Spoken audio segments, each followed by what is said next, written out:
But the point is, there will come a time where the idea that we didn't have easy access, by which I mean, completely frictionless access to what's happening inside our bodies, is completely bananas.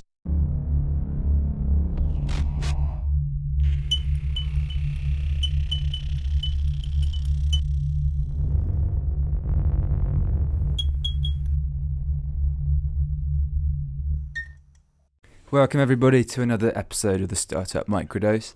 Today we're sorting out the world's health problems, and perhaps some of our own, with Hamish Grierson, founder and CEO of personalised healthcare startup Thriva. Hamish, thanks for joining us. Great to be here. Thanks so much for having me. I gather you've been busy moving offices today. Yeah, I was slightly worried about showing up looking like I'd been in a building site, but that is exactly where I've been. I have to say, you look the quintessence of a man's man, on the back of a motorbike helmet in hand and construction dust. Been shifting furniture all day. That's a good position for a CEO, to be there building your offices.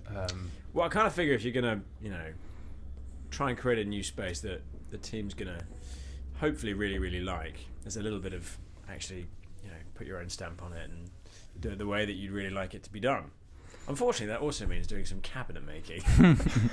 Is that highly unglamorous? Is it a bigger space because you're looking in due course to build out the team? Exactly. So, we were fairly unceremoniously turfed out of the space that we were in, and in any case, we needed to start thinking about a space that could accommodate probably 2 or 3 times the size of the team at the moment, given our plans. And I guess the reality is we just took the opportunity to kill 2 birds with one stone. So it's a pretty hefty space, but it's also pretty cheap. So it'll keep our investors happy. Well, it's great to have you here. In any case, we've been looking forward to this. We've done our Thriva tests, yes, and so we will look to report on that in due course and get on to talking about Thriva, of course, and then hopefully dive into some healthcare issues. But first, by way of introduction to our listeners, perhaps you could just run us through a history of your career so far leading up to Thriva. Yeah, sure. It's I don't necessarily know that there's a particularly formulaic route to starting a company, but mine doesn't feel like one either. So I started off at SOAS, the School of Oriental and African Studies, for my degree, and did international relations, which of course perfectly qualifies you for a degree, a career in advertising, which is what I decided I wanted to get into, and spectacularly failed to break into the industry, having left university. With one exception, I was offered a job by JWT, an agency, managing the Nissan Adventure Sports account, which I was like, this is going to be the best job in the world. And I think I might be one of the only people in the world to be made redundant before I started work. So whilst I was in the interview, WPP put a recruitment freeze across the entire company, and the guy left the interview, picked up his email, read it, and then had to call me for that job offer. I'm really sorry, but I'm gonna have to renege on my. An inauspicious start. What year was that? Just by the by. Oh God! So where are we now? This must have been the better part of 10 years ago. No, a bit more than that. So probably 2006, 2007, something like that. Anyway, so I ended up working with my half brother, and we set up a little consultancy. In truth, he set it up and I worked for him, and we were doing a combination of different things, but basically trying to monetize mobile applications in the broadcast media space. So actually what that means is, this was right at the dawn of the iPhone era.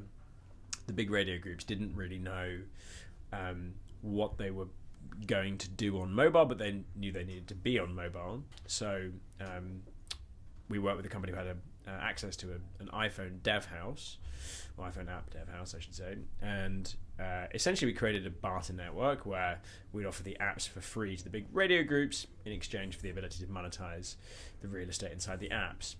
And then I went around trying to sell the real estate to all the advertising agencies.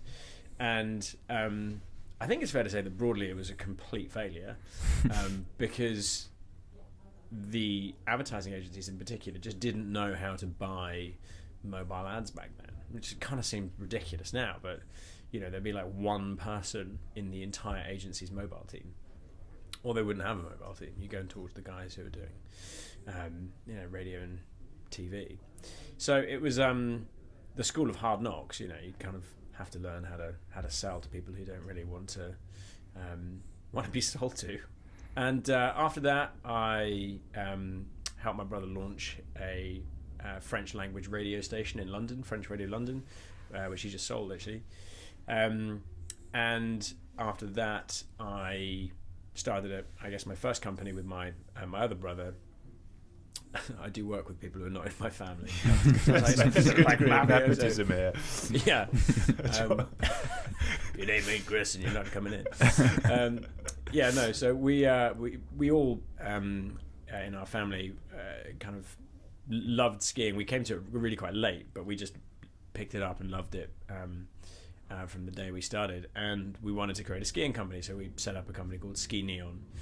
And the gap in the market that we perceived that we ultimately created Ski Neon to try and fulfill was that people either went out to go and get absolutely trousered, or they went out super high-end, really, really luxury. But there was very little in the middle. So we thought, wouldn't it be good to create something that was affordable but really well thought out and with a really, really heavy emphasis on having fun? So we created Ski Neon, and as the name kind of suggests, there was this massive 80s dressing up box. There was this huge party room in the chalet that we'd rented, and we just ran skiing holidays. And it was great. It was a big success. Learned that I think if you sustain a lifestyle in the mountains, you probably become alcoholic really, really quickly. It's really funny you say this. RMD owns a chalet in Megève, and the problem is I think there's an idea of how you get things done in the Alps. And so you call people up to go and fix stuff and make the repairs or to deliver people to do things, and you cannot rely on anybody. They're permanently pissed. They're permanently they're permanently pissed. And the French do amazing things. We're getting really off topic here. Lunchtime is a really common time to shut restaurants. So you go and try and find tradespeople. I mean, it's the same kind of mentality. I mean, ultimately, there's an assumption that everyone kind of needs more work over here, right?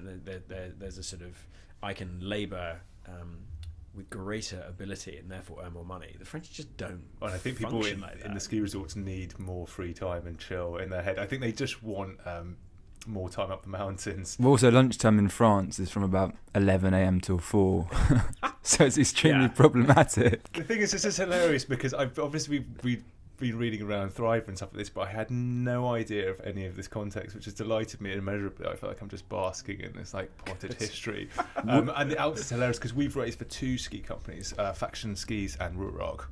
Oh right, cool. Yeah, so both super interesting in their own Faction right. I mean, I've never owned a pair of Faction skis, but if you ever, we should get you a discount code. Yeah, we'll get you a discount code. I think we can. I really, really rate them. The only other thing to mention in the sort of slightly randomised potted chronology of Hamish Grierson is back when I was sort of 21, I'd been at university for a couple of years, and we did what every single student does, usually twice a day, which is to go to the local, in our case Sainsbury's, buy a load of food and take it home and cook it. The idea that you'd buy a week's worth of shopping was anathema, all too much organisation. So I think after the 200th trip, I walked out with my bag of food and a load of paper receipts in my hand. And I just looked at the receipts. And this was as the green eco movement was really starting to catch on, and I thought there must be a way of electronically delivering what is a completely and utterly seemingly needless part of a transaction, right? I'm sure there's a legal obligation to provide you with a receipt, but can't we just do this electronically? And I spent the next sort of 2.5 years in my spare time trying to launch a business called EPOP, and essentially learned one lesson very early. I had no network. I don't come from a family that's particularly plugged into the sort of innovation. It's the Grierson mafia. Yeah, sadly didn't extend back then into the sort of spaces that I needed it to. And yeah, essentially it ran aground. I just couldn't ever get it off the ground. I wasn't technical. I couldn't build early versions of the product. and actually brilliantly, I met a guy completely sort of at random who is now doing that business, and he's absolutely nailing it. What's it called? Y Receipts. Because we saw a couple a few years ago, and I remember thinking that was it was a really smart business. But the problem is some of the lock-ins that those payment providing systems have, like Sainsbury's. You remember when Sainsbury's didn't have contactless, and you're like, why on earth do they not have contactless? Because they're locked into these just long, protracted contracts, which are really hard to get out of. So as an incumbent into this space, I can see probably why you didn't get very far initially, but it's a genius business. Yeah, and Alex Kayser, the guy who's running Y Receipts, he's a totally brilliant guy as well. So I'm kind of just glad it happened finally anyway. So anyway, rolling on, finished the ski season, and I was fortunate enough to go on a program called the New Entrepreneurs Foundation, and the NEF, as it's known for obvious reasons. The NEF. The NEF. I am a NEFer. I know the acronym could have been sharper. So it's a charity as an organisation, and their reason for existing in the world is they want to make young entrepreneurs better young entrepreneurs, and they do it brilliantly. It really was responsible for a huge change in my life.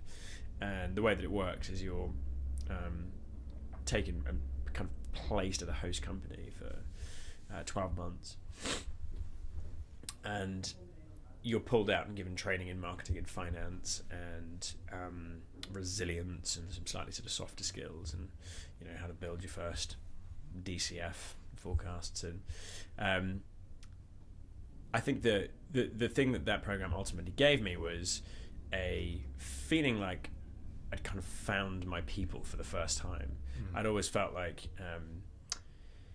it was either too kind of grand.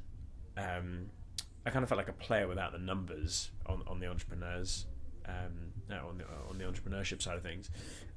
But I kind of finally surrounded myself with a group of people who, this kind of stuff was just completely normal. And it's different, isn't it?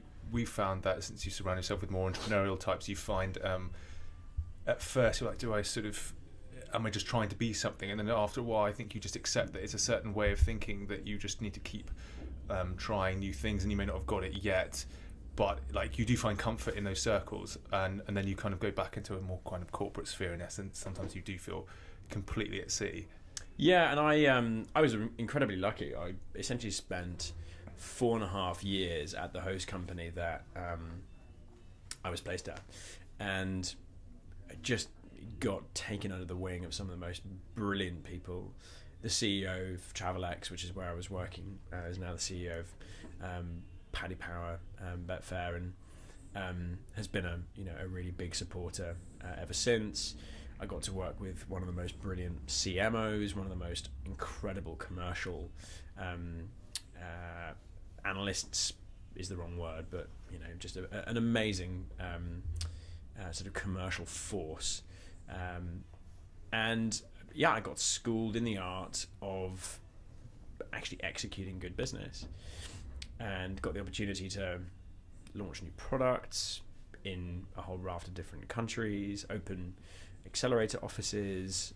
I launched a product called Supercard for them, which is a sort of Revolut type product, and it was incredible. And really, I think without the experience, of course, network and all those things are super important, but without the experience at Travelex, the chances of any new venture that I ultimately would go on to launch succeeding were exponentially smaller. So university students now who are hearing about this wonderful startup ecosystem, and they think, well, I want to get involved with that. Shall I start something at university or just leaving? Would your recommendation be to try and get on a mentoring scheme like the NEF, or work at a company first before setting up your own thing? So my perspective on this is conveniently, I suppose, allied to my experience. But I Makes think, sense. My view on it is there are two kinds of entrepreneur. One, you can you can craft and one you can't really mold, but you probably don't need to. They're the kind of entrepreneurs that you tend to read about in the papers more often. So, the Alan Sugars and Richard Bransons, they are complete one-offs. Mm-hmm. They're flukes. They are products of a unique set of timing as well, isn't it? I feel like you look at the likelihood of starting an airline now, and I just think I can't relate to that story. I couldn't see a gap in the market where that would be at all possible. And I think there's this sort of, if you take the Malcolm Gladwell viewpoint of Outliers, it's like sometimes you've just happened upon a freak set of circumstances. I mean, you put yourself in the right place, whether it was sort of Bill Gates writing lines of code and going down to sort of the place where he could use his punch cards and just write software repeatedly because his new library had a machine to do that. But I think there's sort of that match of timing, as you say. Some people just are this kind of, especially people with a technology background who can kind of build their envisioned future. I mean, they're almost like a business in a box. They're amazing. Yeah, I think there's a huge amount of truth to that. When you can lay your hands on the tool set that you require to be able to build. I'll stop hitting the microphone. Sorry. Be able to build the first iterations of the thing that you ultimately want to go and sell. It's a very different place to be. And I think conversely, there are other kinds of entrepreneur, and they are entrepreneurs who ultimately are they're sort of less only able to go in one direction incredibly powerfully. They clearly need a huge amount of drive. They need to constantly be aware of their surroundings and circumstances. But I don't think there is only one type of entrepreneur, that archetype of I'm going to smash through no matter what anyone tells me. I'm not going to take any advice. I'm just going to keep going. And there are certain businesses that can't be created without entrepreneurs like that. So I guess to get back to the original question, if you are that kind of entrepreneur, you're probably not listening to this podcast, which makes my point largely irrelevant. But if you are, you're going to go and do it anyway. Like me telling you to go and work at a company and get some experience, like whatever, you're going to fucking do it. whatever anyone says. This will raise a point I'm going to throw in later into the podcast about the dangers of the evangelical entrepreneur, and by that I mean the Elizabeth Holmes example, which we will get on to. Sure. But that is sort of the dark side of that unwavering belief in yourself amongst sort of against the face of any kind of criticism. I do actually completely respect entirely what you're saying, because I've been doing this for 7.5 years, and there's been an interesting movement in the startup space, which I say 2013, 2014. Clearly the cost associated with building an app had dropped right down and the interest had gone right up. So a lot of people were coming out of management consultancies to set up a business, and the problems they were solving were quite sort of generalist. They were very consumer facing. It was very much take a business model and then just apply it to each specific vertical you can possibly think of an application for it. And I think what we're seeing now, or what I'm starting to see again, is that you probably need to spend a little time in industry to see where the real problems are emerging again, because when it was dealing with consumer issues, you could look at yourself as a consumer and say, oh, you're right, I don't get my laundry as quickly as I'd like, that's a problem for me, therefore I should make a business around it. Whereas what we're seeing now is the technology curve is obviously going up, and the barrier to entry for entrepreneurship is going up because a lot of the simple ideas have been done. And that's so right. I think I think that's absolutely spot on. That you just need to spend a bit of time getting comfortable with where the problems are, especially in the UK. I think we favour a lot of B2B models where you need to understand both where the weaknesses are in the traditional enterprise models, but also where they're willing to accept change. Sure. Yeah, and the idea that you have to map stakeholders to be able to understand who you're really selling to. There's just some of that stuff that comes with having done it. Yeah. I mean, of course you can learn it, and if you're smart and bullish, you'll figure it out. I guess I wonder at what cost, either financially or emotionally. I think there's a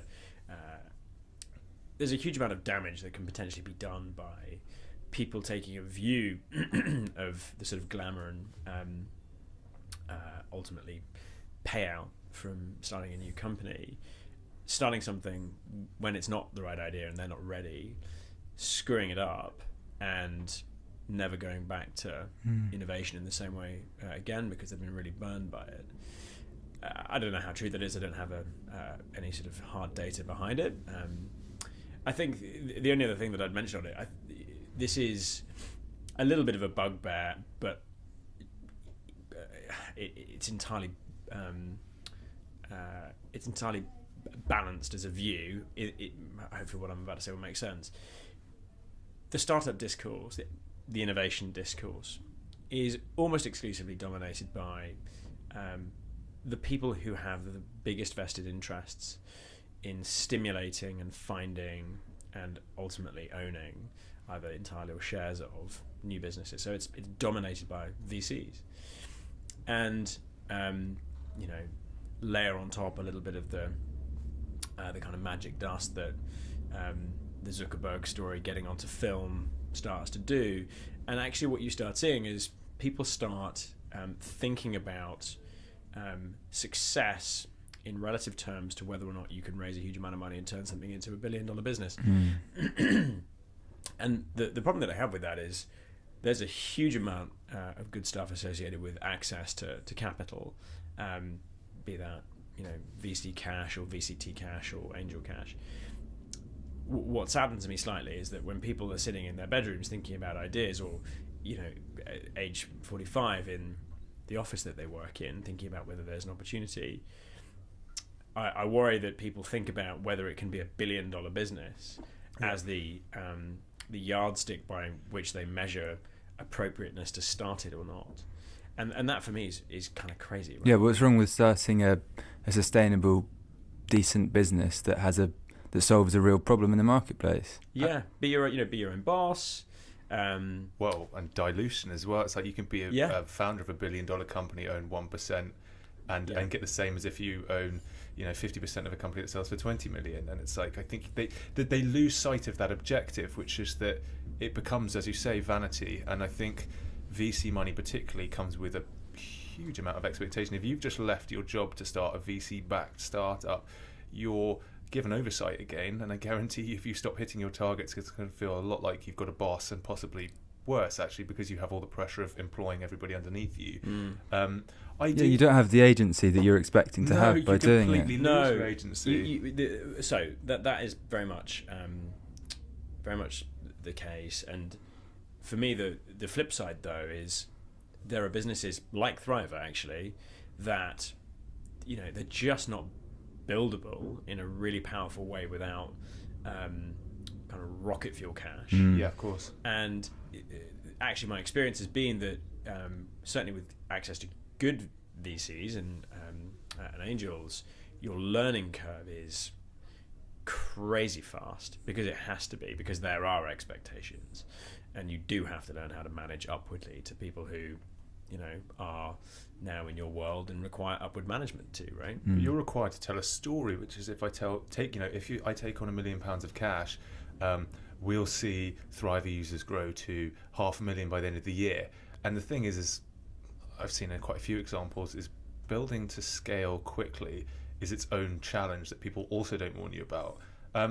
Probably a good time for us actually just to dive headlong into Thriva, because I'd love to know how all of that experience then just said, this is the issue that I'm going to tackle currently, which I think is a very salient issue. I did biology at university, and I've got a huge belief that healthcare and data is going to come together for the next 5 years in a big way, and it will be. And we're already seeing it this year. It's the amount of interest in kind of healthcare tech startups is skyrocketing. But you did it probably a couple of years before this trend is emerging. So what segued you into wanting to start Thriva?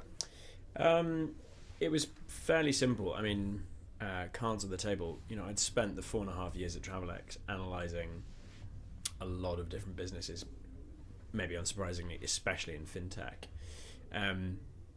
But actually the thing that led me down the path to Thriva was a marrying of my personal and at the time very much growing fascination with nutrition and health and the sort of early forms of biohacking. I'd started getting into Tim Ferriss and the kind of rabbit hole that represents for anyone who's been through it and down it. I'm still in it. And Eliot, one of my two co-founders, used to work. He was actually I was his boss for a little while at Travelex, and he has a genetic high cholesterol disposition, which means every sort of 3 or 4 months he has to go and get a blood test done. And the two of us sort of sat, and I asked him whether he'd ever basically kind of tried to get himself off his statins. He'd been on them since he was sort of 15, and there was something quite emotional for me about like little 15-year-old Eliot taking this drug. And I should caveat by saying, statins, I'm sure, saves lots of lives around the world. Sure. They also really fuck you up as well, I think. Yeah, I'm a medical expert, but they're pretty hardcore. And I think also you I think even whether it be antidepressant use or regular use of any medication, I think probably overstresses your liver and other organs to just keep processing on a regular basis. So, I mean, I just think even at the most basic level, it's probably nice that your body just gets to form its own sort of homeostasis. Well, my experience with statins is that people who take it often end up being prescribed extra drugs in order to deal with the side effects that accompany statins, and then you end up on a cocktail of meds that are basically keeping you alive until your body is such a decrepit mess that you just expire in normally not very easy fashion. Yeah, and I mean, look, this is not a. Sorry, I didn't mean this to be like a rant against Western medicine. It really isn't. We'll get on to that. Yeah, well, that's coming. But there was a sort of a change in the wind when people started talking and thinking about what fat represents in your diet, what sugar means, whether there is a linkage between the glucose function in your body and cancer. I'd lost my mother to cancer when I was in my first year of university, and I suppose that just naturally struck a chord with me. So anyway, Ellie and I came together over a couple of beers, and I got him to show me a result. Another friend of ours in the office had gone and got a blood test done, and the results that we were looking at were these just hilarious PDFs of. I mean, anyone who's ever been for a blood test will know it's the least intelligible form of data you're probably ever going to see. And the irony, of course, is you're not designed to be able to understand it, right? And it's not designed in a way that's trying to encourage you to understand it.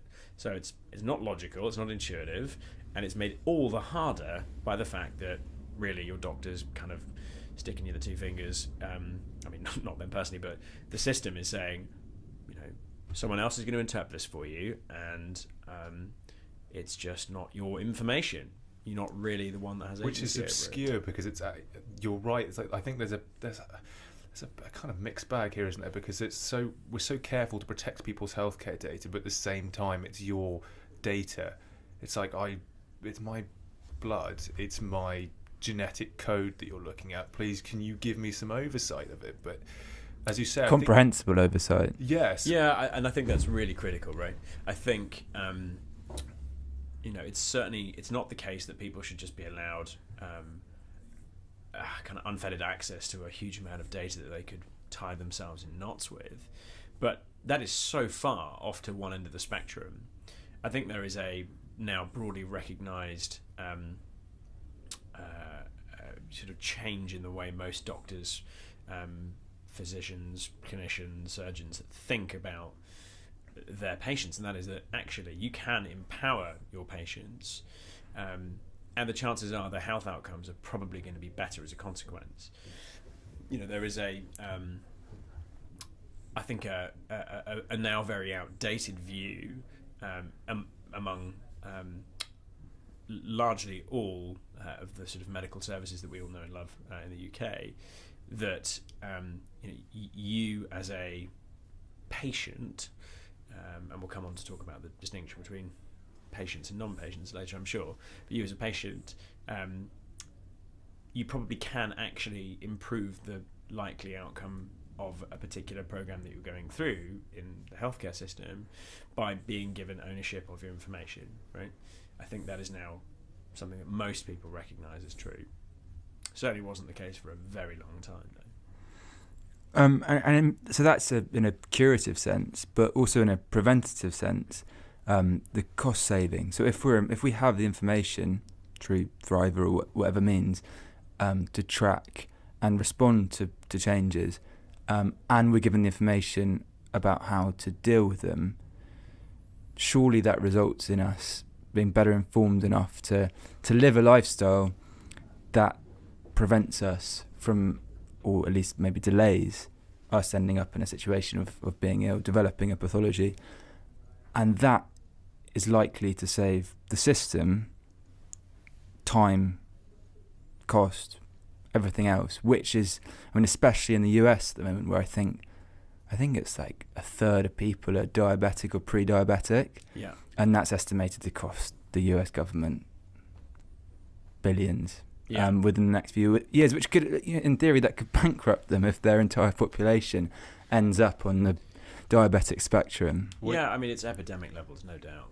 It gets so much more complicated than that as well, because as you say, if there was, I can't remember what the 2020 protocol was, but it's saying that the key is that people have good health for longer. I mean, we may not be able to increase life expectancy. That's completely up for debate. You want to keep the line as flat as possible for as long as possible, especially if the population pyramid is starting to get top heavy, which it kind of is. So it's like, as you say, the cost is one, more diabetic patients if you do not simply stop the initial causes of diabetes forming. But second, if you have more people via the population skews, it's like it will be hugely expensive. I think it's got to be the case that I think we sort of look this way again with entrepreneurs. It's like prevention is the cure to them trying to bail themselves out by raising more cash. It's like there's just so much sense to it. And what I would like to hark back to is you had this idea, you built it with Eliot, and sorry to regress, but mechanically, like actually, because you're not a software startup where somebody was writing a few lines of code, how did you cobble this all together? Because you're dealing with a whole load of unique parts that you hadn't necessarily come from with your prior history. We aren't and weren't doctors and medics. Yes. It might help very quickly before you answer that, just to explain for those who don't know what exactly. Exactly. Right. Yeah. So you touched on preventative healthcare. Well, Thriva is trying to create the world's first preventative healthcare service, and that is I appreciate a pretty grand ambition, but we mean it. And practically speaking, the way that we do that today is we enable people to get very easy access and very affordable access to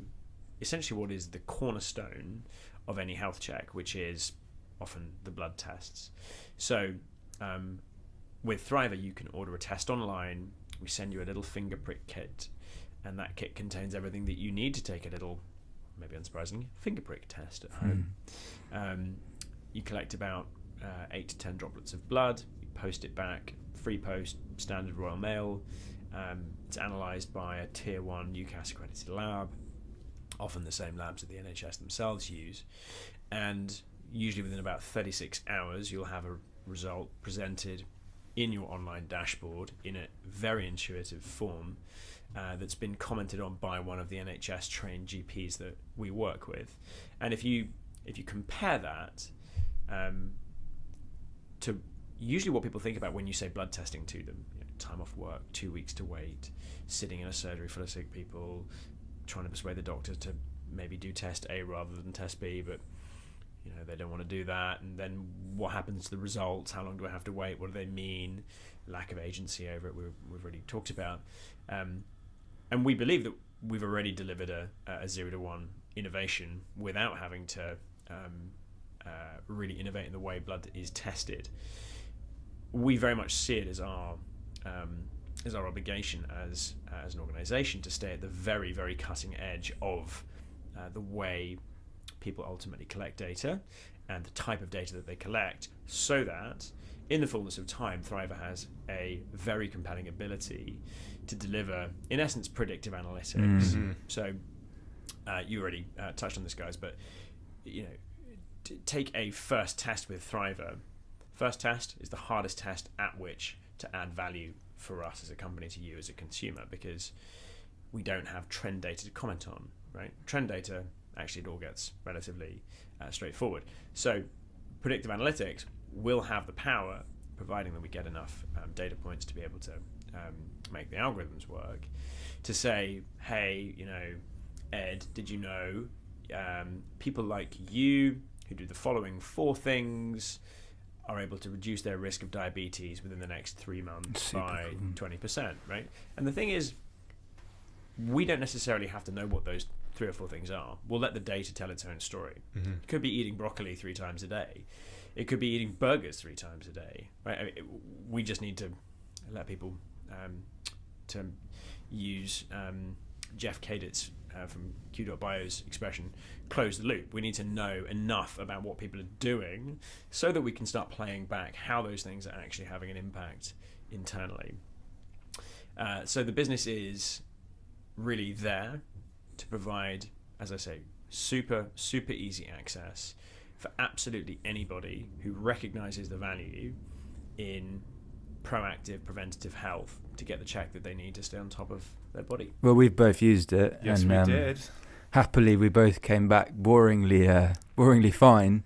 I mean, looking at you two, I could probably figure out what that is. And you know what? Of my own admission, I am terrible with blood tests. So anybody who is went white as a sheet. I went completely white as a sheet, but I am awful. I'm the worst. And the problem is, and anybody else who doesn't like blood tests will relate to this, the more nervous you get, the less blood comes out, because the more your blood vessels and capillaries start constricting.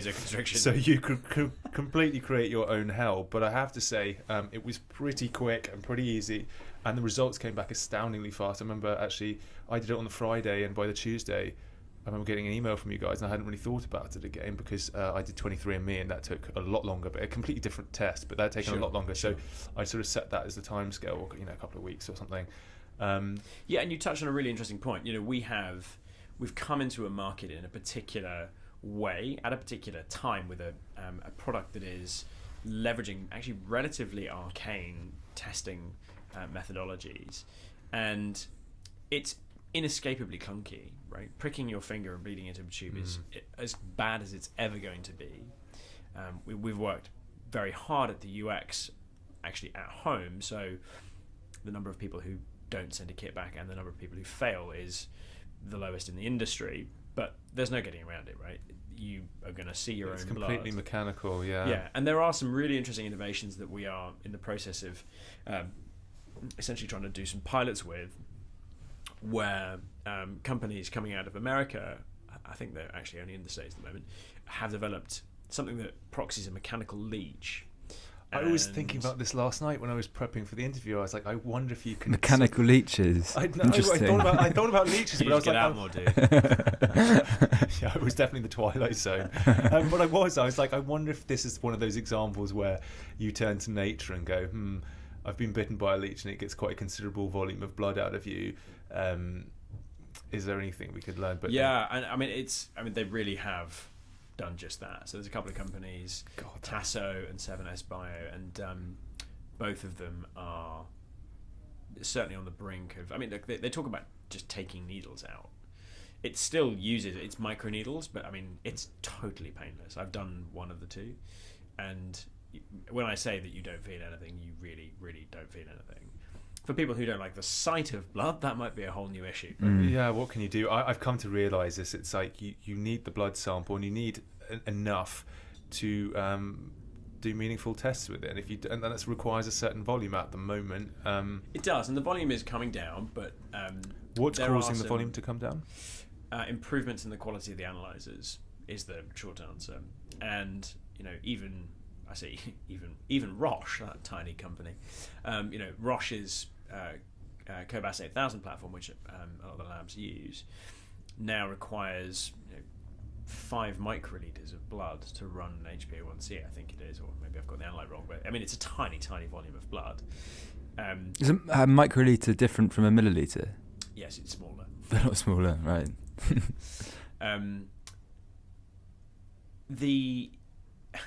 You've got me wondering now whether I've got that right. I'm pretty sure. I just never heard of it.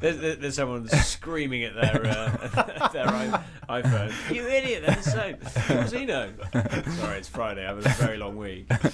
I'll come back to you on that. So look, the reality is that the analyzers are getting better, but there are sort of biomechanical issues with getting down to a particular level of blood. So I'm sure Elizabeth Holmes and Theranos had thought through this issue, but if you look at some of the research papers, one of the challenges that you have when you take a single droplet of blood is that in that droplet of blood you have interstitial fluid and fragments of skin from the puncture that you've created using a lancet.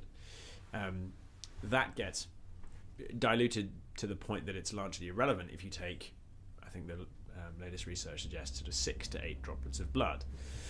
Now, 6 to 8 droplets of blood is still a tiny, tiny amount of blood. Mm-hmm. And platforms like Nightingale are going to start getting to the point where you can probably run nigh on every parameter on that sort of volume. But as I say, I think it's really unlikely you're ever going to get to the point where it's just a single droplet for those reasons. Do you know what I would have been prepared to do? And I don't know if this is on your roadmap, but for the first one, because you took 2 small vials, didn't you, Ollie? And I took the medium test. Is I wonder if when I was donating blood, if there'd been a second vial that was like, this will go to sort of a central analysis bank that can basically get pulled in to pull everybody's data in to start, to basically improve your understanding of collective blood and what causes good health, and then I'd supported that with some data that I maybe inputted. I think I would have been prepared to do that if you'd gone like, actually we want to know all this other anecdotal data that you want to supply, or maybe a tie-in with like 23andMe or anything like that, but we'll need a separate vial just to sort of, I guess, donate to the greater good. I think that would have been quite interesting. I probably would have been. I mean, we're certainly in a place where, we ultimately want as much data as we can get our hands on, for the simple reason that it will increase the quality of the predictive analytics that we're able to provide to people, as we talked about. I think it's not everyone who thinks about it at that level of sort of intellectual sophistication. And mechanical leeches and fine. Just you, mate. It's fine. Don't worry. They're coming for you soon. But actually, so we talked a little bit about genomics already. I think the reality is Thriva. We've obviously looked at microbiome and DNA sequencing very, very closely. Neither of those 2 industries are at the point at which we perceive there is a need to integrate them with the core of what we offer people from a preventative checking service, and it will get there. I'm absolutely convinced. I mean, I'm personally fascinated by the gut and the microbiome, but there are sort of 3 problems. Scientific consensus about what the information means isn't quite there yet.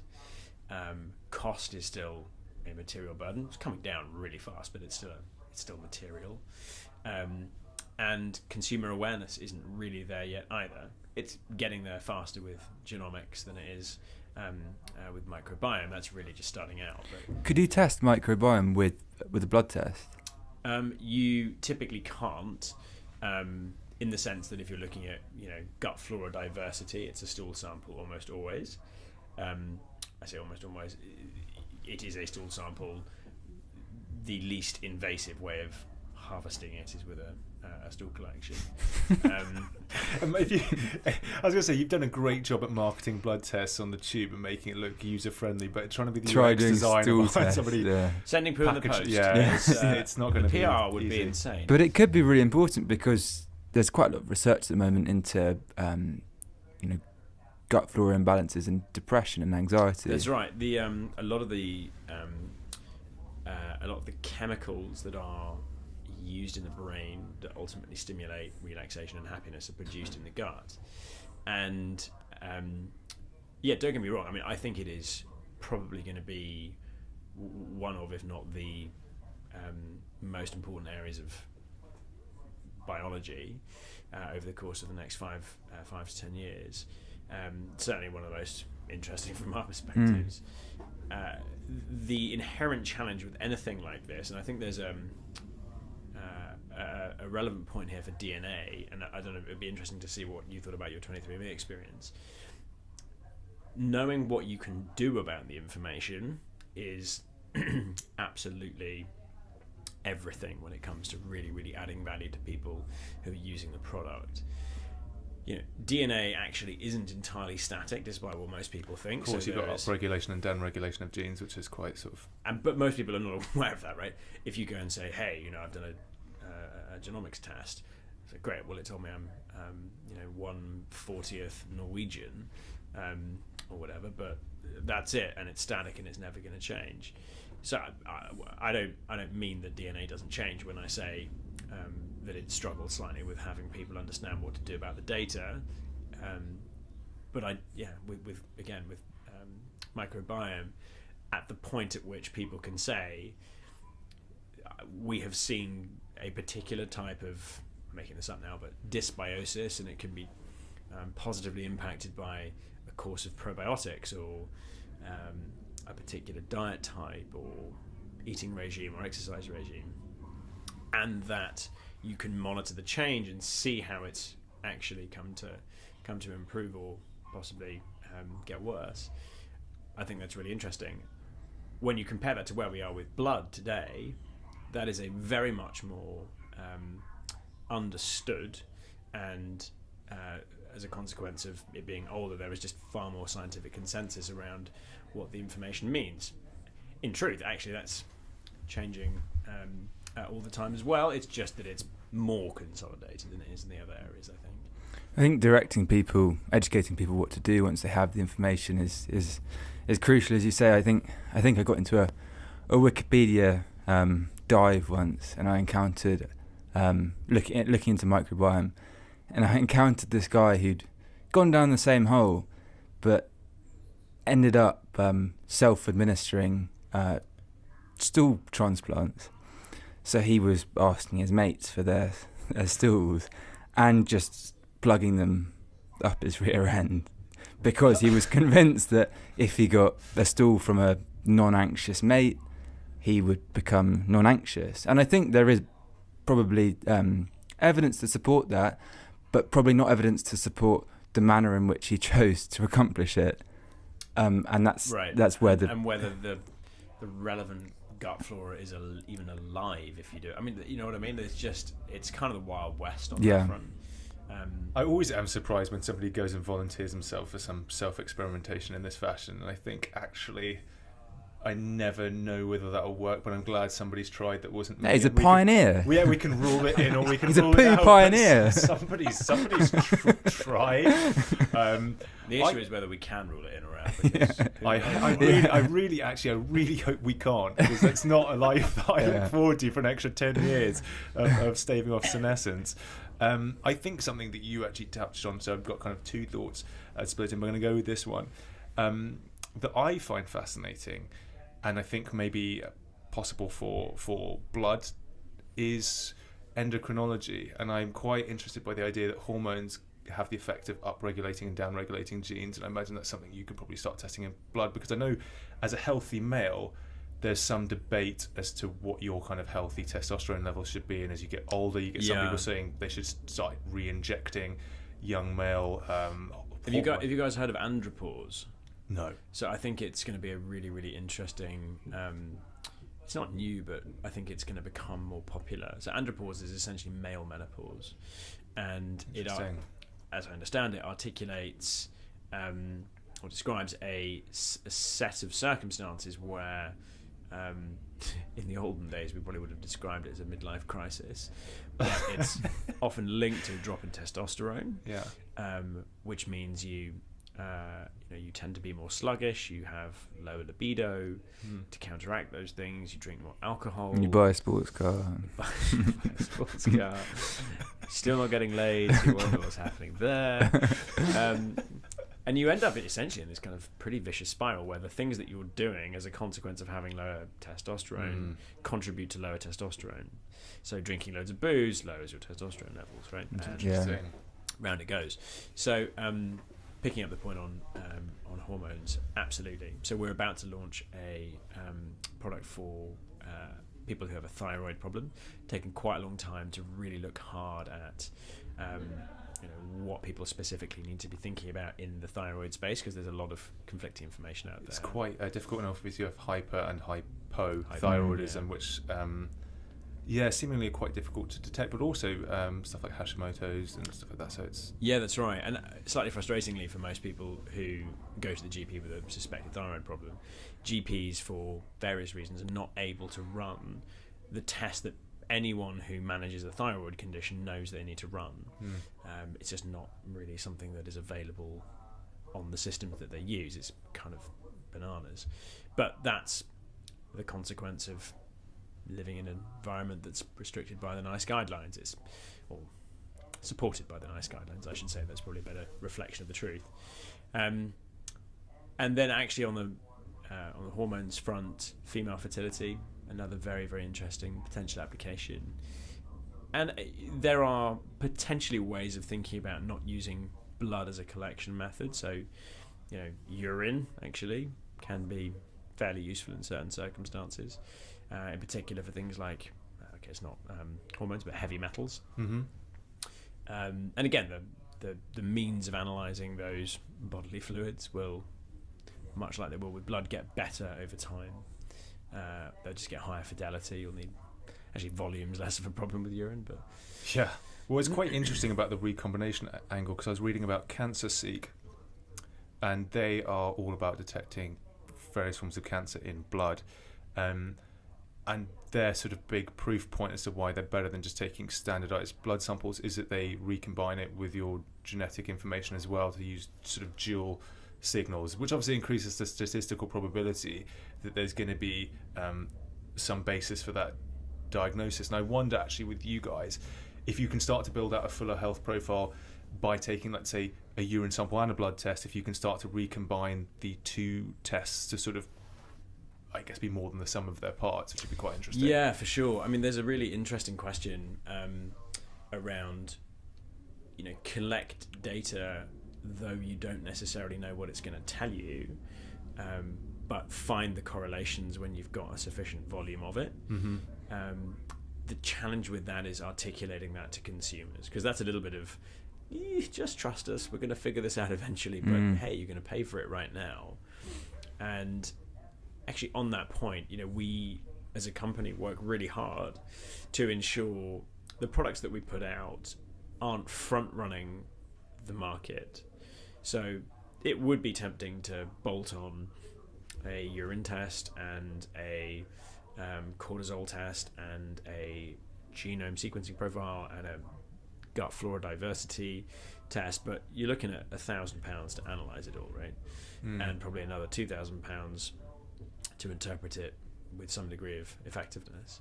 And the market's just not prepared to pay that today, right? I mean, you might catch a couple of CEOs in the city, but that's not the product we're looking to build. Moreover, if that's the kind of volume of data you're going to actually pull together, it's very unlikely you're going to get to the point where your algorithms have got enough fuel to be able to draw meaningful deductions from it. Well, there was somebody I was reading as well, I think, again, internet facts are always a bit dangerous, but saying that something like 1,000 to 2,000 proteins can be measured in the blood. So it's like, I imagine within the blood work you're collecting, there's already an absolute sea of investigation you can begin. A question I had, because I think Elon Musk's take on things are quite interesting, and with regards to how, let's say, he treats the re-landing of boosters to significantly reduce the cost of space travel. With blood testing, what is the biggest, most sort of burdensome cost that, ideally could be reduced in the future that you see at the moment? So I think there are realistically two. One is the interpretation and analysis, and to some degree that's a machine learning problem, and I don't presuppose that it will be machines on their own interpreting information. I think there will always be, certainly for our lifetimes, a degree of need for someone with some medical training to be seen to be involved in what you're ultimately being told, if it's at that level of sort of medical grade testing that we as Thriva kind of sit within. So for sure, I think there's a huge amount of cost saving that will come of getting that right. And then I think in practical terms, the testing itself, that's the biggest element of our variable costs. And there's a couple of ways that you can think about that. One is the sort of decentralization of testing, where you end up with, it's referred to as point of care testing, which is the very medical way of framing it, but it basically means the ability to test in a non-laboratory environment. So it might be that it's in a pharmacy, it might even be that it's in your home, and that is coming. You know, whether it was Theranos looking to put testing hardware in Walgreens, or you know, Genolite doing something similar, you are going to find that the cost of testing is going to come down materially. Is there a direct analog to reusing boosters? I think the point at which that let me think about that. The point at which we've got something sitting in our, you know, in our skin substrate, providing a constant readout it's not reusable as such, but you've completely turned on its head the concept of sporadic access to the data. I think that's probably the point at which you 10x the, maybe even 100x the, I guess the volume of data, maybe not necessarily the cost, but certainly the volume of data. And there are some players out there doing a good job in the sort of early throes of that industry. So Abbott have a thing called the Freestyle Libre. I don't know if you guys have come across it. It's a little patch that you stick to your arm. That's a nice way of putting it. It's actually a patch with a needle on it that you jab into your arm and then keep the patch on. I know, because I wore it for a month. And it's for diabetics. I mean, it's a brilliant piece of equipment. You know, diabetics typically are pricking their fingers and bleeding into little glucometers multiple times a day. With this, there's just a little thing. If you've got an Android phone, you just tap your phone against it any time of the day and you get an instant... Is it just glucose, the readout? Just glucose. Not cholesterol? No. And there are some questions around the accuracy of the test, and there are some other people trying to do analogous things. But the point is, there will come a time where the idea that we didn't have easy access, by which I mean, you know, completely frictionless access to what's happening inside our bodies, is completely bananas. Mm-hmm. And I think what we're doing with Thriva in terms of, you know, ripping down timelines and putting a really, really intuitive layer in front of it, and starting to think about what the big data implications could be, is really just the first throes of where this is going to go. On the topic of Theranos, is that a company that you've been confused with? And if so, has it been a useful or a not useful confusion?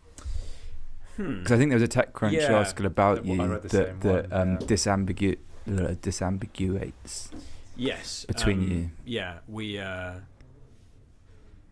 get asked about it a lot. I think that's fair to say. In fact, we get asked about it by most investors, but no one else. Right. We have had, I think, one customer ever ask us about Theranos. And the reality is we're just doing something incredibly different. You know, in mission terms, maybe a little similar. I think there's lots of people with a mission that is allied to the notion of proactive preventative health. We're just not building equipment that's trying to analyze blood. So it can be a or lying about it. God, that's it. As I remember, reading basically, it's such a dangerous story there actually regarding your investors, and I can see why they asked, because she just was incredibly well connected, and I think her dad worked at Enron, and they had an amazing contact book, and that's what you don't hear about the glamorous story of a 19-year-old Stanford dropout or whatever she was, who then goes on to create this amazing company, is that she was born into considerable means. And then that's putting it lightly, I think. And then all these investors came in, and unfortunately then the pyramid was built on the reputations of those who came before. And somebody said, the board they had was more fitting for invading Iraq than it was for for doing blood tests or having mechanical means. What I didn't like about that at all is, it's fine deceiving people about light technology or dating app, and it's erroneously matched you to a bad fit for you, but it told you that you were a great match. So that's one thing.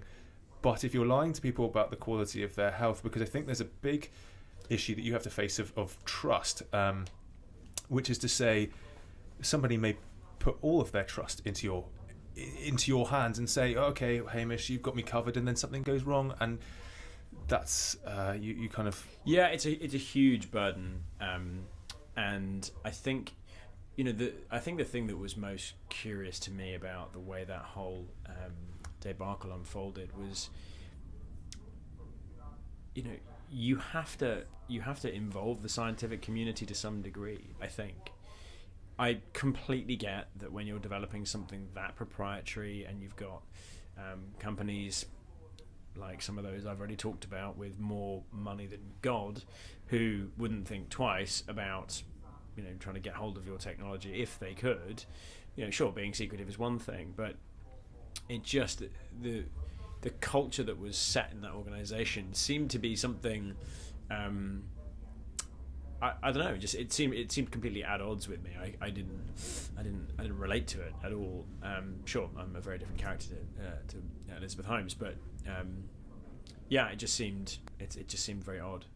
But hats off to her. She was trying to do something very big and very, very difficult that would require a lot of money, and I applaud her for the ambition level, certainly. There's a whole lot more we'd love to dive into with you, but I know you've got an appointment building some more furniture. Actually, I've got to go and get my son. Get your son. So one thing I can't be late for. So maybe another conversation in due course to talk about really interesting. the quantified self and stuff we've like only that. really scratched the surface. We have indeed only scratched the surface. Do you have 5 minutes just to wrap up the last little bit? You want to do that bit? Yes, right. So we will try and sort of extract some entrepreneurial goodness, especially if you've been through the NEF program and have some wisdom to share. Which is to say, if you had a book that you read that you would say to anybody going through that experience, maybe the latter, as you say, not being that sort of born into entrepreneurship mindset but wanting to move into it, do you have any recommendations? So I'm going to be a little bit controversial here. Good. Donald Trump's.